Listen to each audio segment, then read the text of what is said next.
Hello, this is Lucia Pavone, and I wanted to create a short instructional video to support you in understanding what pushouts are, how to do them, and what they actually do to support not only healthy pelvic function, but releasing tension as well as being a tool for extending orgasm.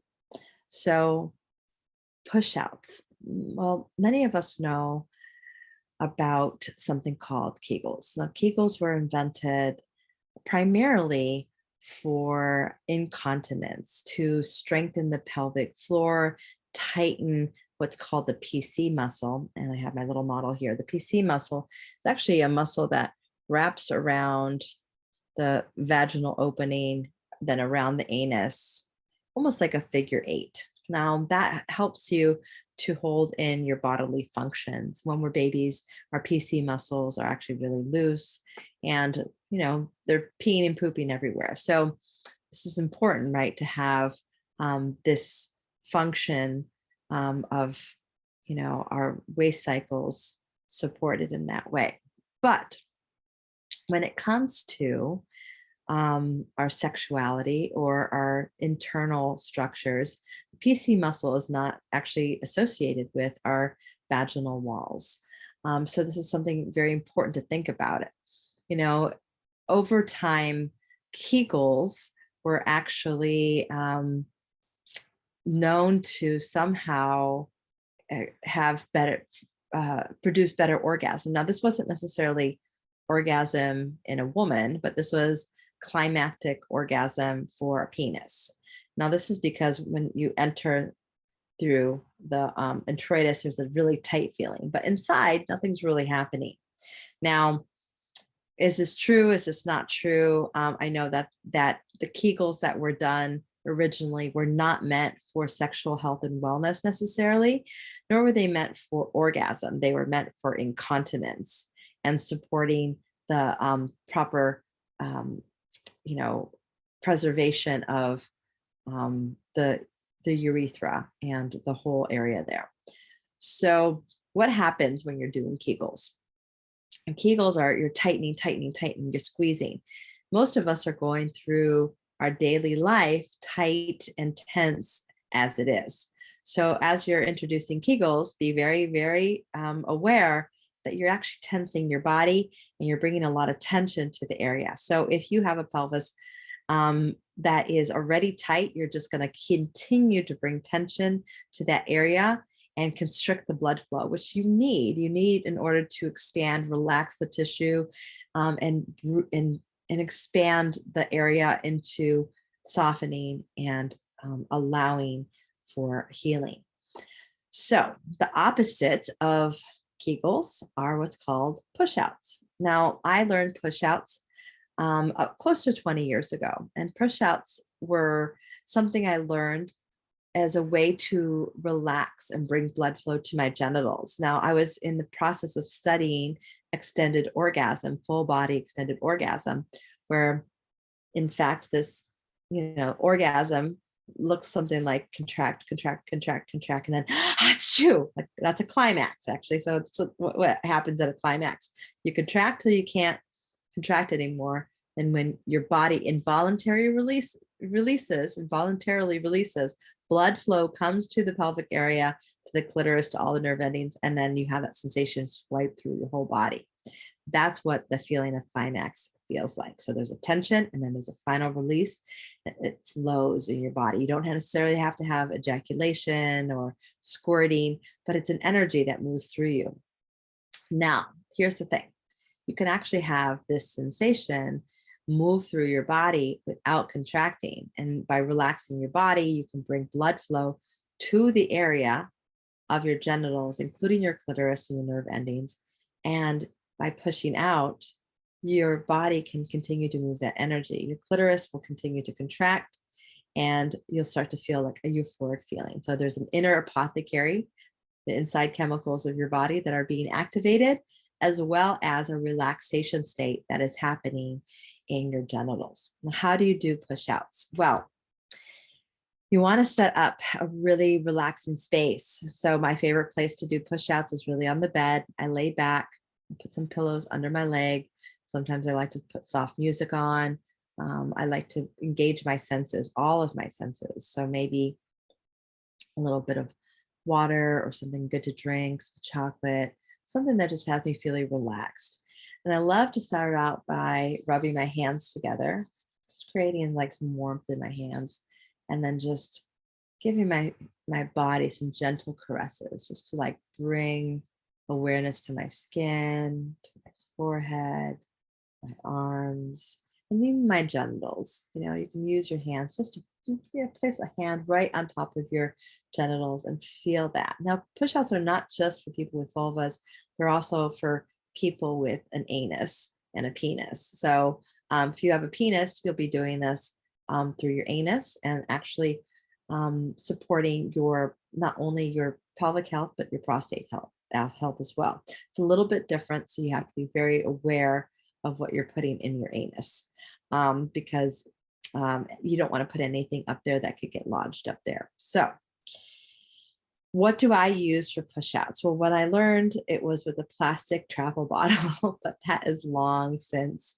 shifted as I started to research how plastics, can seep. And so I changed it for a while to a glass like roller bottle. And now over the past few years, I've used what's called a jade. This is not jade, but this is a rose quartz wand. It's about 4 inches. Some people use it to like masturbate with or self-pleasure, and it's really wonderful for that. For our purpose here, it's actually what we're going to use for push-outs. Now, you want to be mindful if you are doing push-outs in your anus that you don't push this all the way up, because there's no stop here. And there are some butt plugs that you might be able to use, but you're going to have to be very mindful of using this up your anus. That's for people with penises. So for people with vulvas, though, you also want to be mindful. You always want to clean your implementation tool. Always sanitize it, wipe it down, make sure that it is clean, because you don't want anything going into your vagina that is going to create bacteria. So this being the opening of the vagina, this is the introitus right here. This is the outer labia.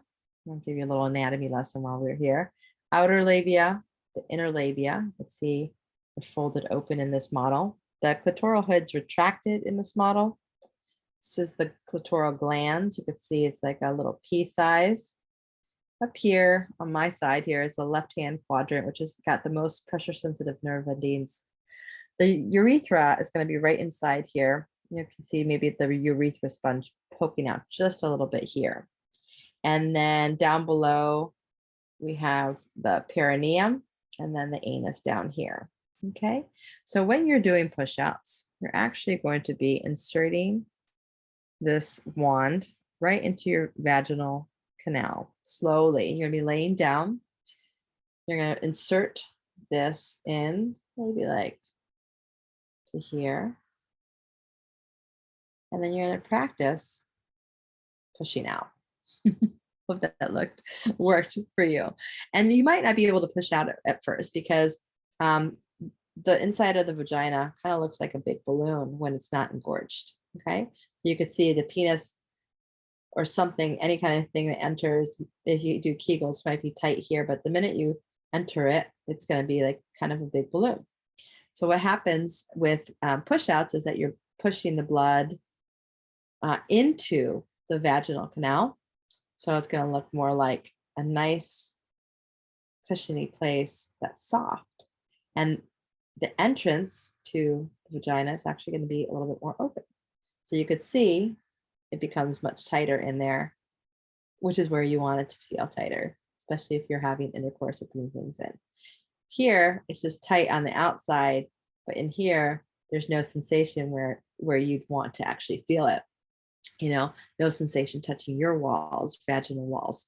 But the purpose here is not to like be tighter for another person. This is not about being tight. This is actually about relaxing. It's about bringing blood flow into the pelvic region so that you can nourish all of the muscles, the tendons, the fascia, everything that's, surrounding your pelvic floor, and that little hammocky, um, muscle structure that holds up your pelvic, all your pelvis, all your pieces in there. So doing push-outs, I recommend doing this 10 minutes a day, finding a time to relax. 5 minutes a day is fine too.